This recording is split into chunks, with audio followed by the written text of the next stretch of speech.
ఎందుకు సపోర్ట్ చేద్దామని అనుకుంటున్నారు వీళ్ళకి?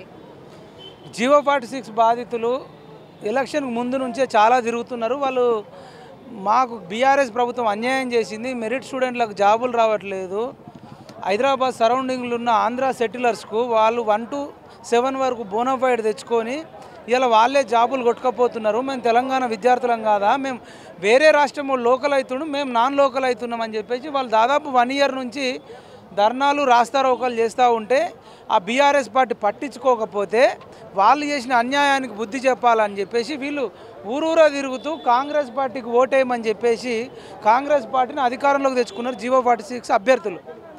నేనేమంటున్నా మద్దతు అంటే వీళ్ళతో చర్చలు జరపండి. ఫస్ట్ ఆఫ్ ఆల్ వీళ్ళు ప్రభుత్వం ఏర్పాటు కన్నా ముందే రేవంత్ రెడ్డి గారిని కలిసిరు, సీతక్క గారిని కలిసిరు, శ్రీధర్ బాబుని కలిసిరు, బట్టి విక్రమార్క గారిని కలిసిరు. వీళ్ళందరినీ కలిస్తే కోమటిరెడ్డి వెంకటరెడ్డిని, ఉత్తమ్ కుమార్ రెడ్డిని వీళ్ళందరినీ కలిస్తే మీరు మన ప్రభుత్వం రాని, మన ప్రభుత్వం వచ్చినాక మనం అన్నీ చేసుకోవచ్చు, మీరైతే ఈ 2 నెలలు కష్టపడండి, మీరు 2 నెలలు మా కోసం కష్టపడండి, తర్వాత మేము మీకోసం కష్టపడతామని చెప్పేసి రేవంత్ రెడ్డి గారు ఇదే ధర్నా చౌక్ దగ్గర పెద్ద పెద్ద సభలలో ఆయన పిలుపునిచ్చిండు. ఆయన పిలుపు మేరకు వీళ్ళు అన్నీ మళ్ళీ పక్కకు పడేసి ముసలోళ్ళ కాళ్ళు మొక్కి మళ్ళీ వయసులో ఉన్న వాళ్ళకి అర్థమయ్యే వాళ్ళకి అర్థమయ్యే లాంగ్వేజ్లో చెప్తూ, బంజారా భాషలో వెళ్ళి బంజారాలో చెప్తూ, ఆదివాసులకు ఆదివాసుల భాషలో చెప్తూ, ముస్లింలకు హిందీలో చెప్తూ, ఇంకా తెలుగు వచ్చేటోడికి తెలుగులా, ఇంగ్లీష్ వచ్చేటోడికి ఇంగ్లీష్లో, ఏ భాషలో అయితే ఆ భాషలో చెప్పుకుంటూ తిరిగి కొన్ని లక్షలాది ఓట్లు కాంగ్రెస్ పార్టీకి వేపిస్తే ఇలా 64 సీట్లు వచ్చిన వాళ్ళు అసెంబ్లీలో అన్నిటి మీద చర్చలు జరుపుతున్నారండి. ఆటో డ్రైవర్ల మీద చర్చలు జరుపుతున్నాడు కేటీఆర్. అంటున్నాడు ఆటో డ్రైవర్లకు అన్యాయం జరిగింది, మీరు బస్సు ఫ్రీ తీసుకొచ్చారు మహిళలకు అంటారు. ఆటో డ్రైవర్ల మీద చర్చలు జరపాల్సిందే, వాళ్ళకు కూడా న్యాయం చేయాల్సిందే. మరి ఈ జీవో 46 అభ్యర్థులు కూడా ఇంతగా సంవత్సరం ముందు నుంచి ధర్నా చేస్తున్నారు, ఇప్పుడు మళ్ళీ 15 రోజుల నుంచి చేస్తారు. ఆటో డ్రైవర్లు 4-5 రోజుల నుంచి ధర్నా చేస్తేనే కేటీఆర్ మాట్లాడిండు, దాని మీద కాంగ్రెస్ వాళ్ళు మాట్లాడారు. కానీ ఈ జీవో 46 వాళ్ళ గురించి అసెంబ్లీలో కనీసం ఒక్క మాట ఎందుకు మాట్లాడతలేరని మేము ప్రశ్నిస్తున్నాం.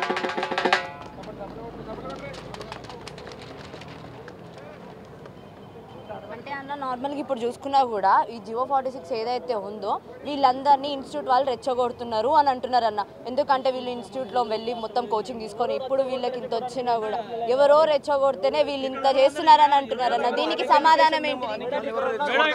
నేను అడుగుతున్నా, మిమ్మల్ని ఇన్స్టిట్యూషన్లో రెచ్చగొడుతురా? ఇంకా ఇంకా కడుపు మండి మేము వచ్చినాం, మా కడుపు మండే వచ్చినాం, ఏ ఇన్స్టిట్యూట్ వాళ్ళతో మాకేం సంబంధం లేదు. ఎవడో రెచ్చగొడితే మేము రావాలా? నాకే కేస్, మా ఏజ్ 26 మధ్యలో ఉన్నది. ఏది ఎలా అనేది రెచ్చగొడితే రెచ్చిపోవడానికి వీళ్ళేం 15-16 ఏళ్ళ టీనేజ్ పిల్లలు గారు. వీళ్ళు ఆల్రెడీ ప్రిలిమ్స్ పాస్ అయిన వాళ్ళు, తర్వాత మెయిన్స్లో మెరిట్ మార్కులు వచ్చిన వాళ్ళు, లాంగ్ జంప్ చేసిన వాళ్ళు, హై జంప్ ఉందో లేదో కానీ హై జంప్ తీసేసినారు, షార్ట్ పుట్ చేసినారు, రన్నింగ్ చేసినారు. సంవత్సరాల తరబడి పుస్తకాలతో కుస్తీ పట్టిన వాళ్ళు మీకంటే ఎక్కువ తెలివి ఉంది డ్యూడ్. ప్రపంచ చరిత్ర చదివిరు, దేశ చరిత్ర చదివిరు, తెలంగాణ చరిత్ర చదివిరు, భౌగోళిక చదివిరు, పాలిటీ చదివిరు, రాజ్యాంగం చదివిరు. ఇంకా రెచ్చగొడితే ఎందుకు రెచ్చిపోతారా? రెచ్చగొడితే రెచ్చిపోతారా? అది మిమ్మల్ని ఎవరన్నా పంపించిర్రా? మరిగా ఈ మంచిర్యాల నుంచి వచ్చిర్రండి. ఎవరైనా రెచ్చగొడితే ఆదిలాబాద్ నుంచి, మంచిర్యాల నుంచి, గద్వాల నుంచి, ఆసిఫాబాద్, కాగజ్ నగర్, సిర్పూర్, నాగార్జున సాగర్, కామారెడ్డి, ములుగు, వనపర్తి వీళ్ళంతా కాదండి. ఇయ్యాల రేపు డబ్బులు ఇచ్చినా ఎవడు రాడు, వాళ్ళ సొంత డబ్బులు పెట్టుకొని వాళ్ళు వస్తుర్రు. చర్చలు జరపండి కదా సార్, రెచ్చగొడితే రెచ్చిపోయిరా ఏం జరిగిందో అనేది చర్చలు జరపండి అని ఎన్నిసార్లు చెప్పినా చర్చలు జరపట్లేదు. సీతక్క గారు టైం ఇప్పియండి, సీఎం గారితో ఇప్పిస్తారా, మీ క్యాబినెట్తో టైం ఇప్పిస్తారా? ముందు చర్చలు జరపండి. అన్ని విషయాలు మాట్లాడుతున్నారు, రాష్ట్రంలో ఉన్న పనికొచ్చేటి మాట్లాడుతున్నారు, పనికిరాని మాట్లాడుతున్నారు. వాడు కేటీఆర్ గారు భారీ భారీ డైలాగులు కొడుతున్నాడు, బస్సుల గురించి కొడుతున్నాడు, ఆటోల గురించి డైలాగ్ కొడుతున్నావు కదరా కేటీఆర్. జీవో 46 వాళ్ళ గురించి ఎందుకు మాట్లాడుతున్నారు?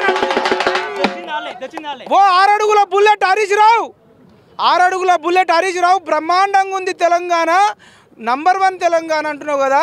జీవో 46 బాధితులు ఏడుస్తున్నారు. హరిప్రసాద్ చచ్చిపోయిండు, దేవార్జున్ చచ్చిపోయిండు. మనుషులు శవాల మీద నంబర్ 1 ఎట్లయితుంది రా హరీష్ రావు అని అడుగుతున్నా. నువ్వు జీవో 46 బాధితుల గురించి హరీష్ రావు అసెంబ్లీలో మైక్లో మాట్లాడకపోతే నిన్ను ఏడ కనబడతాడు అడ్డుకుంటారు హరీష్ రావుకి నేను హెచ్చరిస్తున్నా. అదేవిధంగా ఆ బాత్రూంలో పడ్డోడు కొడుకుకి హెచ్చరిస్తున్నా, అరే కేటీఆర్ నీకు మర్యాదగా చెప్తున్నా, నువ్వు జీవో 46 బాధితులకు న్యాయం చేయు. అసెంబ్లీలో రేవంత్ రెడ్డిని అడుగు. నువ్వు అడుగుతావా, ఇంకొకరు అడుగుతారు? అడగకుండా అన్ని విషయాలు మాట్లాడుతున్నావు. 17 జిల్లాల జీవితాలు. ఇవాళ శ్రీకాంతాచారి చచ్చిపోయిండు, ఉమ్మడి నల్గొండకు సంబంధించిన వ్యక్తి. అయిన ఊరి శ్రీకాంతాచారి గ్రామస్తులు కూడా ఇవాళ నాన్ లోకల్ హైదరాబాద్లో. మరి ఇంకెందుకు రా మేము చచ్చిపోవుడు? తెలంగాణ తెచ్చుకుందే అస్తిత్వం కోసం. ఆంధ్ర వాళ్ళు మా జాబులు ఎత్తుకపోతుర్రు, రెచ్చగొట్టినావు కదరా కేటీఆర్, హరీష్ రావు, ఓ కచరారావు.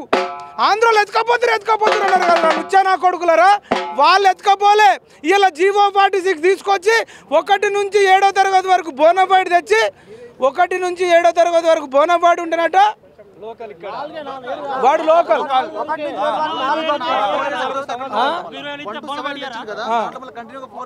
కంటిన్యూస్ 4 ఏళ్ళు ఇక్కడ హైదరాబాద్లో చదివినోడు లోకలు అంటే వాడు ఒక్క నిమిషమయ్యా, వాడు రాజస్థాన్ వాడు కావచ్చు, బీహార్ వాడు కానీ, ఆంధ్ర కానీ, రాయలసీమ కానీ, మహారాష్ట్ర కానీ, గుజరాత్ వాడు కానీ, నార్త్ ఇండియా ఎవడైనా సరే ఇక్కడ 4 సంవత్సరాలు చదివితే లోకలు. ఈ తెలంగాణలో పుట్టిన ములుగు అబ్బాయి కానీ, నల్గొండ అబ్బాయి కానీ, సూర్యాపేట, వనపర్తి, నాగర్ కర్నూలు, కామారెడ్డి, ఆసిఫాబాద్ వీళ్ళంతా నాన్ లోకల్ ఎట్లయితారా? నార్త్ ఇండియన్స్ కొట్లాడితే తెలంగాణ వచ్చిందవరా, ఆంధ్రోలు కొడితే తెలంగాణ వచ్చిందవరా, రాయలసీమడు కొట్లాడితే తెలంగాణ వచ్చిందవరా. కనబడ్డొట్టి పట్టుకొని తన్నే రోజులు వస్తాయి. కేటీఆర్కు హరీష్ రావుకు చెప్తున్నాం, అరే మీరు అసెంబ్లీలో ఇప్పటికైనా మాట్లాడకపోతే మీ పని అవుతుంది రే. మీరు ఎక్కడ కనబట్టి అక్కడ తిరుగుతాం. కేసీఆర్ నీ ఇంటికి వస్తాం, నందిని న్యూస్లో మంచిగా తాగుకుంటాం అంటున్నావు. నువ్వు ఓడిపోయిన తర్వాత కూడా నిన్ను వదిలిపెట్టం బొమ్మాలి. వదిలిపెడతారా? హరీష్ రావుని అడ్డుకుందామా? కేటీఆర్ని అడ్డుకుందామా? బీఆర్ఎస్ వాళ్ళని అడ్డుకుంటాం. ఇక బీజేపీ వాళ్ళు 8 మంది ఎమ్మెల్యేలు ఉన్నారు. మీకు మైక్ ఇచ్చినప్పుడు జీవో 46 వాళ్ళ గురించి మాట్లాడండి డ్యూడ్, లేకపోతే మీకు రేపు ఎంపీ ఎలక్షన్లలో ఎట్లా ఓట్లేయాలా? మైక్ ఇచ్చారు కదా, ఫ్లోర్ లీడర్ ఉన్నాడు కదా, మాట్లాడాలా. అదేవిధంగా బీఎస్పీ ఆర్ఎస్ ప్రవీణ్ కుమార్ గారు కూడా మాట్లాడాలి. అదేవిధంగా డిఎస్పీ విశారదన్ గారు మాట్లాడాలి. కమ్యూనిస్టులు సిపిఐ సిపిఎం మాట్లాడాలి. వీళ్ళంతా మేధావులు. దేశపతి శ్రీనివాసు, గోరెట్టి వెంకన్న ఎమ్మెల్సీ దానిలో మాట్లాడుతున్నారు కదా, మరి వీళ్ళ గురించి ఎందుకన్నా మీరు మాట్లాడతలేరు? వి ప్రకాష్ అన్న నువ్వు అన్ని డిబేట్లకు పోతున్నావు, చక్రపాణి అన్న డిబేట్లకు పోతున్నావు. మీకు తెలియదు ఆ జీవో 46 వల్ల బీఆర్ఎస్ ఓడిపోయిందని? మళ్ళీ ఎంపీ ఎలక్షన్లలో 1 సీటు రాదు. ఎక్కడ తిరుగుతారా మీరు? 17 సీట్లలో 1 రాకుండా చేస్తాం, బీఆర్ఎస్ కనే చేస్తాం. రేవంత్ రెడ్డి గారు చర్చలు జరపకపోతే 15 రోజులే అవుతుందని టైం ఇస్తున్నాం కదా. చాతగానోళ్ళు అసమర్థులు అనుకోకు. నివురు కప్పిన నిప్పులాగా డేగ కళ్ళతోని ఎదురు చూస్తున్నామా లేదా? అసెంబ్లీలో రేవంత్ రెడ్డి గారు ఇప్పటికైనా మాట్లాడకపోయినా, కాంగ్రెస్ ఎమ్మెల్యే అభ్యర్థులు మాట్లాడకపోయినా రేపు భారీ బహిరంగ సభ ఏర్పాటు చేస్తాం. ఎంపీ ఎలక్షన్లకు కాంగ్రెస్ వాళ్ళు బీఆర్ఎస్ వాళ్ళు ఎట్లా వస్తారో నేను చూస్తా. రైట్.